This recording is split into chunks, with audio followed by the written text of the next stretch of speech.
The passage highlights how films like Indiana Jones prioritize drama over historical accuracy. While general audiences may overlook inaccuracies, they stand out to historians. It also suggests examining popular war films from the last 35 years that deviate from reality. War films have always had inaccuracies. Historic war films have often been criticized for inaccuracies. The Battle of the Bulge, 1965, faced backlash from General Dwight D. Eisenhower for omitting British contributions and the role of air forces. The Green Berets, 1968, was criticized for depicting a private first class wearing a green beret, which was inconsistent with rank. Torah, 1970, inaccurately shows Japanese forces attacking Pearl Harbor before Wheeler Field, while they actually targeted the airfield first. Despite improved research resources, factual errors in war films continue to persist. The public notices the minute details. Military enthusiasts and historians easily spot errors in war films, while veterans offer invaluable insights from their first-hand experiences.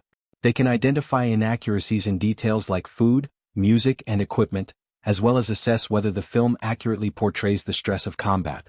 Despite attempts at accuracy, war films often contain both major and minor factual errors, making mistakes inevitable due to the complexities of filmmaking. 300 turns a real battle into a work of art. The film about the Spartans contains several inaccuracies, including their costumes as they wore armor instead of fighting bare-chested, and only King Leonidas was given a plume on his helmet. Additionally, Xerxes was not a 9-foot monster, and Persians did not use elephants or rhinoceroses in battle. The film inaccurately implies that the Spartans fought alone, while in reality, they had support from the Athenian city-state, whose fleet defeated the Persian fleet at Thermopylae. Spartan efforts were crucial in the unification of the Greek city-states during the war. Napoleon, 2023, and the Egyptian Campaign. Director Ridley Scott recognizes the difficulty of achieving full accuracy in Napoleon due to varying historical accounts. A notable critique addresses Napoleon's Egyptian campaign, intended to disrupt British trade routes to India. In 1798, he led 35,000 soldiers to Egypt, capturing Alexandria and facing resistance from the elite Turkish Mamluk force near Cairo. Napoleon's troops defeated the Mamelukes but were later thwarted by British Admiral Horatio Nelson at the Battle of Trafalgar. The pyramids weren't in as much danger as Napoleon implies. Ridley Scott's depiction of French forces firing a cannon from the Great Pyramids horrifies historians, as historian Dan Snow points out it's impossible due to the cannon's firepower. The real Battle of the Pyramids occurred about 9 miles away in Mbaba, not at the pyramids. Additionally, the Sphinx's nose was already damaged before Napoleon's arrival, as he sought to study Egyptian art rather than destroy it. Gods and Generals, 2003. Gods and Generals depicts the Civil War's Battle of Fredericksburg from the perspective of Southern leaders like Stonewall Jackson and Robert E. Lee.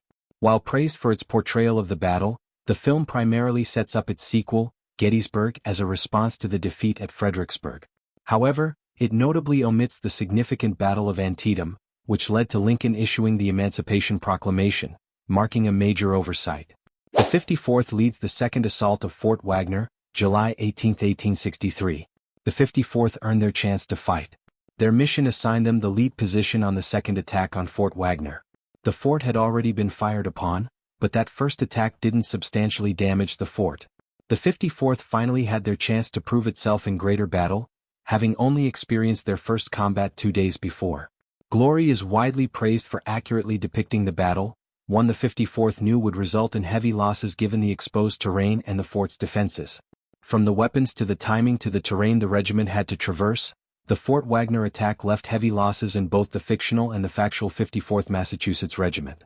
While Glory is hailed as one of the most accurate war films in its depiction of battle, aside from the overuse of explosions, there is just one small error Civil War historians may spot. The Monuments Men, 2014. The Monuments Men, 2014, follows a 7-man platoon tasked by President Roosevelt to recover artworks stolen by Nazis.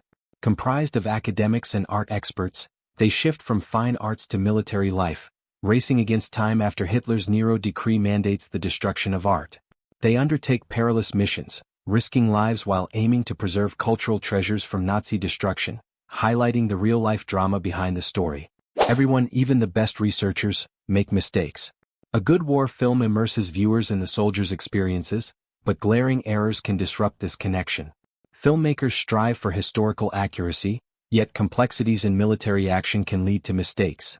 Unlike directors like James Cameron, most filmmakers can't correct errors in post-production. While some viewers may find inaccuracies minor distractions, for others they can pull them out of the story.